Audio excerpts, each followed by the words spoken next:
Today on Ignition, how to hire smart and how diversity can help grow your business.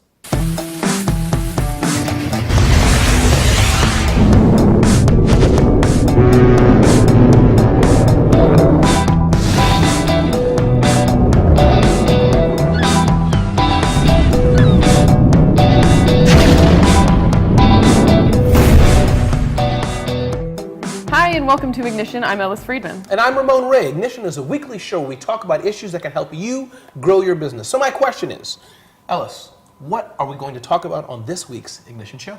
Well, Ramon, today we're going to talk about strategic growth and growth by design. It's a big topic. Absolutely. But first, remember we have an ebook in our resource center called Your Game Plan, which can help you with strategic planning for your business. But today, we have Liz Pierce with us, and she is the CEO of Liquid Planner. Welcome, Liz. Thanks for being here. Thanks for having me. So Liz, let's talk about scaling and growth and your background in it. What have you found? What are some of the challenges? Where have you been in starting small, itsy bitsy, and then scaling real big? Sure. So I've had, I guess, a fortunate experience to have been with Liquid Planner since it was just an idea.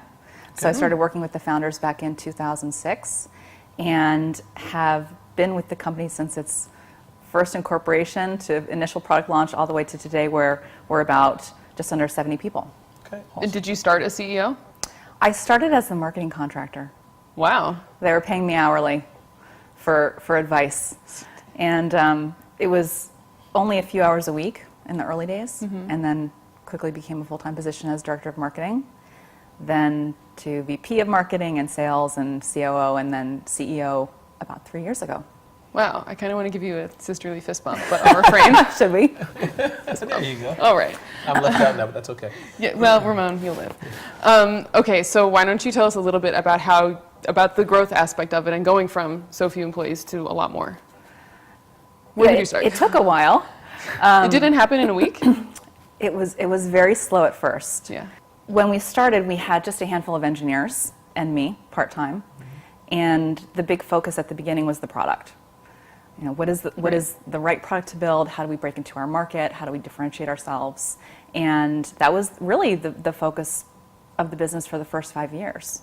So we were small up through that first 5 years, probably about 15 or 16 people at that time. Wow. And we were thinking about product market fit and getting customers to buy the product. Right. And you know, the slow growth for us at that point was beneficial because we could really focus. So what things did you focus on to foster that slow growth?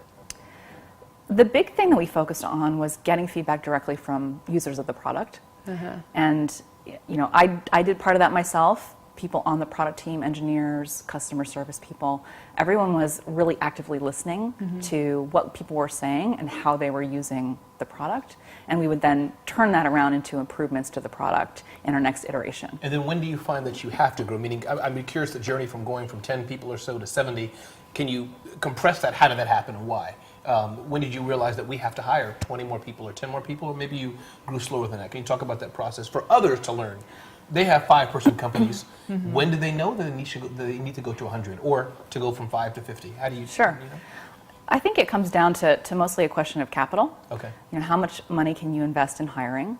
For us, we started selling the product about a year after actually about 6 months after our initial beta launch. And that makes a big difference, I That must say. makes a Meaning big because difference. you had to, that's where the slow came. You were testing in like a, you know. Exactly. We would hire just behind the demand. So when we initially had a product, we had, you know, one person who was basically answering the phone and trying to reach out to people who were trialing to convert them to paid customers. And then we'd hire a salesperson to capture that demand. Oh, man. And then we'd hire a customer success person to help, you know, manage existing business. And is that good or not? It clarifies, is that a good way? You know, because I know some people are saying, let's hire when we feel pain and we have to, or some may say, let's hire when we project. Which one are we? Yeah, I mean, you want to be opportunistic, Okay. right? And so we kept repeating that process over and over again, honestly, for years, where we built the team, you know, the marketing team from 1 to now almost 10 people, and the sales team from 1 to now, you know, close to 20 people. Okay. And that was all like one foot in front of the other until we could really prove the value of those positions. And if you're in a position to raise money, if you're getting outside capital, then you may decide to speed up the process, and that happened to us as well. But in the early days, it was all, you're watching the dollars coming in, and you're thinking, how many dollars can I put out in the next month to get that next person who will help us? I'm always looking for a force multiplier.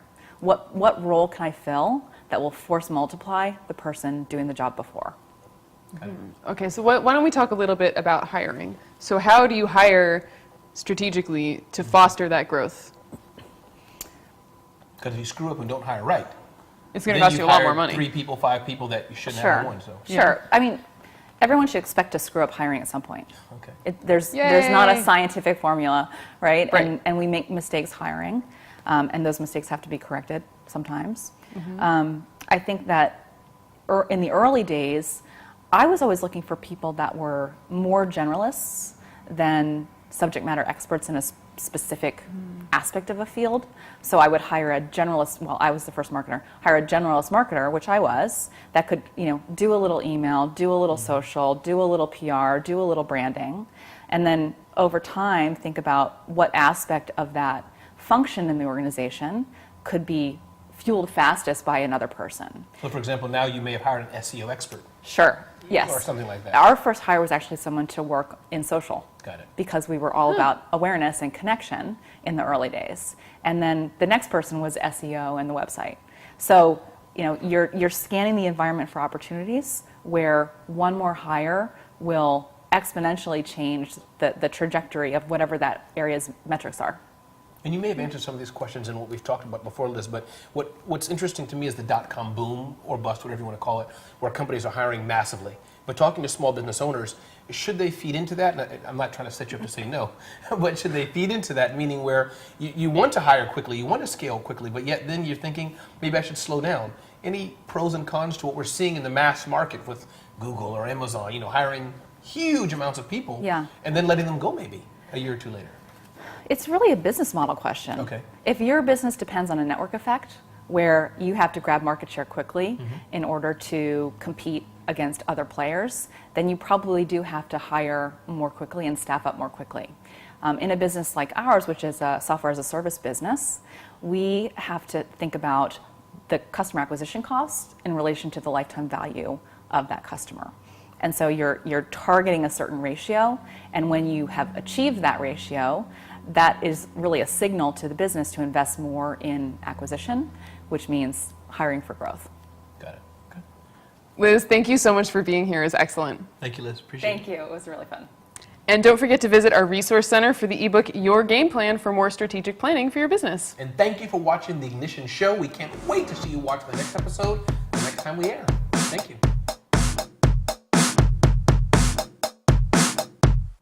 Love Ignition? Subscribe to our YouTube channel. And don't forget to check out our resources section.